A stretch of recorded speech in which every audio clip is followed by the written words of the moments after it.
جو حضرات بد مذہبوں کو یعنی رافضیوں کو، خارجیوں کو، دیوبندیوں کو، وہابیوں کو عزت دیتے ہیں، ان کی عزت کرتے ہیں، ان کو بھائی کہتے ہیں، ان کو بھائی مانتے ہیں، تو انہیں شرم آنی چاہیے. ہاں بالکل انہیں شرم آنی چاہیے، کیونکہ وہ اسلام کو اٹھانے میں ان کی مدد کرتے ہیں، اور یہ احادیث مبارکہ ہے. کون سی حدیث مبارکہ؟ وہ تو پیش کر دو حضور، خالی بول. یہ کوفہ والوں کی عادت نہیں جانے والے. وجہ یہ کہ یہ امام حسین کو بلاتے ہیں بیعت کے نام پہ، دھوکہ دے دیتے ہیں. ویسے ہی جو عام مسلمان ہوتے ہیں، جو لا علم میں ہوتے ہیں، ان کو اپنے پاس بلاتے ہیں اور پھر مولا علی کی محبت کے نام پہ، اہل بیت کی محبت کے نام پہ گمراہ کرتے ہیں. اہل بیت کی محبت ڈالو ان کے دل میں، کوئی مسئلہ نہیں.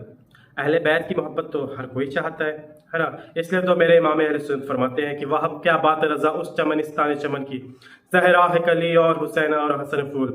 اور پھر میرے امام اہل سنت فرماتے ہیں کہ کتنے مہکے ہوئے ہیں مدینے کے پھول، کربلا تیری قسمت پہ لاکھوں سلام. پھر اب دیکھیں میں دلیلیں پیش کروں گا کہ بد مذہب کی عزت کرنے سے اسلام ڈھانے کا کام ہوتا ہے. لیکن ہاں اور بھی احادیث مبارکہ ماننی پڑیں گی.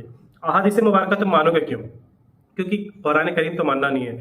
قرآن کریم مانو گے تو حضرت ابوبکر کو صحابی مانو گے، مومن مانو گے، اور تمام صحابہ کرام کی عزت کرنی پڑے گی. اور رب تعالیٰ نے فرما دیا کہ میں جب اپنے صحابہ کرام سے راضی ہوں تو پھر تمہیں بھی راضی ہونا پڑے گا. لیکن تم مانو گے کیوں؟ روافض ہو، سینہ پیٹنے سے کام چلے گا. خیر اس نے کہا کہ جو فرقے کے نظریات ہیں وہ اختلافاتی ہیں، مطلب کہ نظریات کے اختلافات ہیں. باقی یہ دیکھیں اختلافاتی نظریات نہیں ہیں، عقیدے کے مسئلے.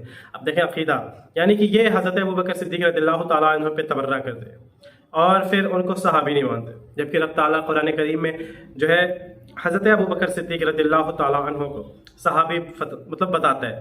اور وہیں آیت فی الغار، ان کو آیت فی الغار کو جھٹلانا پڑے گا، جہاں پہ رب تعالیٰ حضرت ابوبکر صدیق رضی اللہ تعالیٰ عنہ کو اپنے محبوب کا یار بتاتا ہے، تو ان کو آیت فی الغار کا منکر ہونا پڑے گا.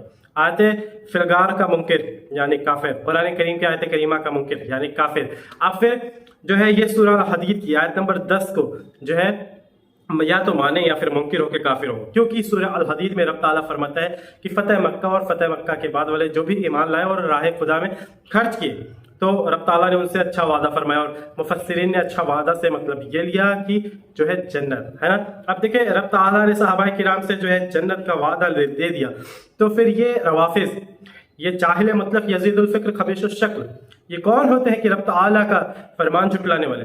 کون ہوتے ہیں صحابہ کرام کو جہنمی کہنے والے؟ معاذ اللہ ثم معاذ اللہ، ہے نا. خیر اب دیکھیں پھر سورہ النور، حضرت عائشہ صدیقہ رضی اللہ تعالی عنہ جو امت کی ماں ہے، روافضوں کی نہیں، امت کی ماں، کافروں کی نہیں، ہے نا.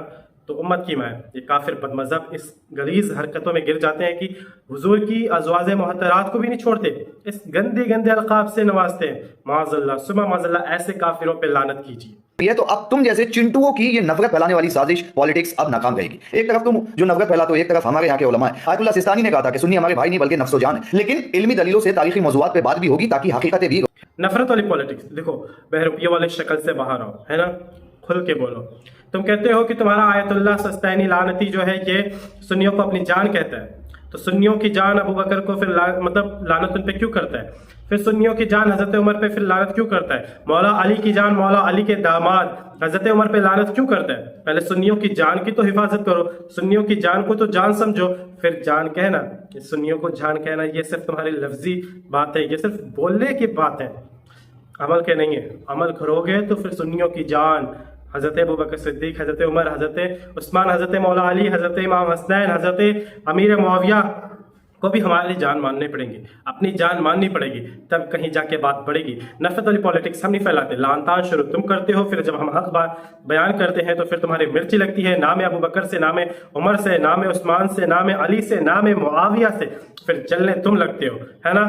جب امام حسن رضی اللہ تعالیٰ عنہ نے حضرت امیر معاویہ کے ساتھ صلح کی تو تم جیسے کتے ان کے شان میں بھونک کے پھر بتا دیتے ہو کہ تم کون سے یزیدی ہو یا پھر کون ہو. ٹھیک ہے، تم مختار ثقفی کی اولاد ہو، ابن شبا کی اولاد ہو، سو وی ڈونٹ کیئر.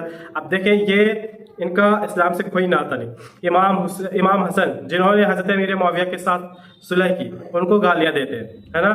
اور وہیں یہ حضرت مولا علی کرم اللہ وجہ کریم کے داماد حضرت عمر کو بھی گالی دیتے ہیں. تو یہ پہلے اپنا مسئلہ تو سلجھا لیں کہ اہل بیت والے ہیں یا نہیں. حضرت ام کلثوم رضی اللہ تعالی عنہ یہ حضرت عمر رضی اللہ تعالی عنہ کے نکاح میں تھی، ہے نا. تو پھر اہل بیت والوں کو گالیاں کیوں؟ اہل بیت کے داماد پہ گالیاں کیوں؟